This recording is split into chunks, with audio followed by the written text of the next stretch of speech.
Bonjour. Dans cette vidéo, je vais vous montrer comment réparer le problème de charge rapide qui ne fonctionne pas correctement sur le Samsung Galaxy Z Flip 7 FE.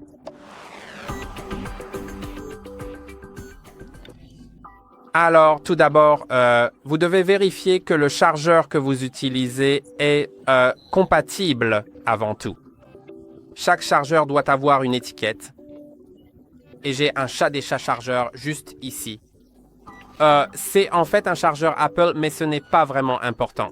Tant que le chargeur provient d'une marque réputée, ça devrait aller. Et vous pouvez voir ici sur ce chargeur, je ne sais pas si vous pouvez le voir, mais il y a pas mal d'informations et quelque part ici, il y a la puissance indiquée. Il faut faire attention à la puissance. Je vais essayer de baisser la luminosité, peut-être de zoomer. Oui, vous pouvez le voir ici.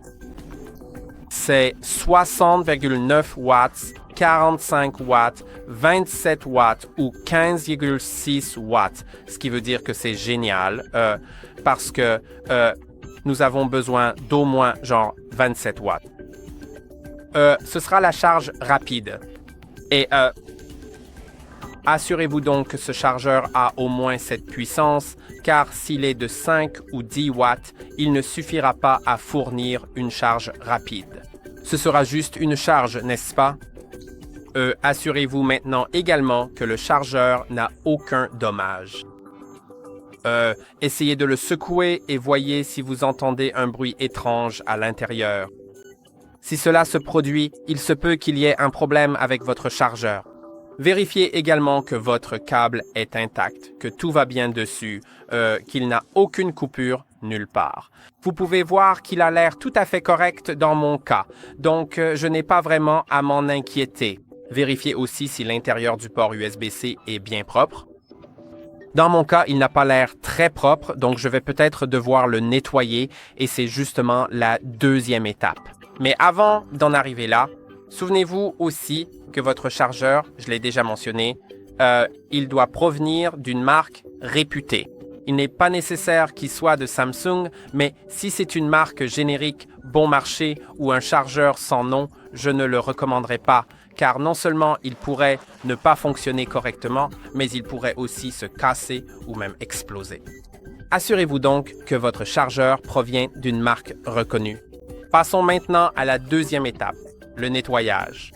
Il ne s'agit pas seulement de nettoyer votre câble comme vous l'avez vu avec le mien, mais aussi le port USB situé en bas de l'appareil. Vous pouvez voir mon port USB-C et si vous souhaitez le nettoyer, il faut être très prudent. Non seulement il faut utiliser un outil non métallique, mais il faut aussi essayer de ne pas casser cette petite pièce en plastique au centre du port USB-C.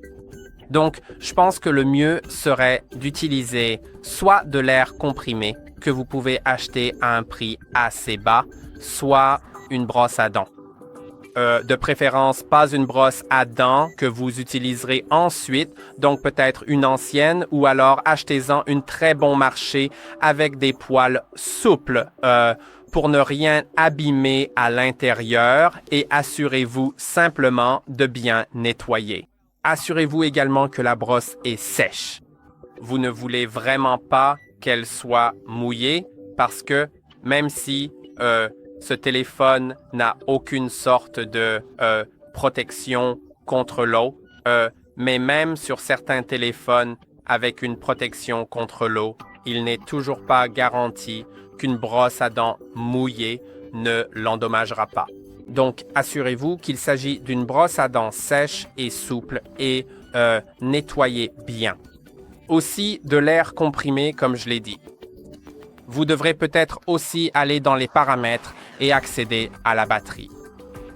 Ensuite, allez dans les paramètres de charge et assurez-vous que la charge rapide est activée, car si elle est désactivée, la charge rapide ne fonctionnera tout simplement pas. Donc, assurez-vous que c'est bien activé et passez ensuite à l'étape suivante qui consiste à tester avec un autre chargeur rapide, donc un chargeur qui fournit suffisamment de puissance un autre câble, un autre bloc de charge, ainsi qu'une autre prise électrique, car parfois la prise chez vous peut ne pas fonctionner correctement. Donc si vous le souhaitez, vous pouvez, et si possible, essayer de tester avec un autre chargeur ou une autre prise. Et la dernière chose, c'est de mettre à jour votre logiciel. Donc, une mise à jour du système peut corriger certains bugs qui sont liés à la charge rapide. Parfois, il peut y avoir des bugs ou des choses comme ça. C'est assez courant sur les téléphones et après un certain temps, il peut y avoir une mise à jour du système qui sera déployée et qui pourra vous aider à ce sujet.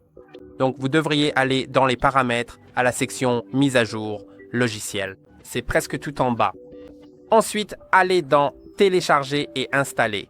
Et si vous avez une connexion Internet, il vous dira si votre logiciel est à jour ou non. Si ce n'est pas le cas, vous pourrez cliquer sur télécharger et installer. Et plus tard, il vous demandera de redémarrer votre téléphone. Une fois que vous l'aurez redémarré, la mise à jour sera appliquée et certains problèmes pourront être résolus. J'espère que cette vidéo vous a été utile. N'oubliez pas de liker et de vous abonner. On se retrouve dans la prochaine vidéo.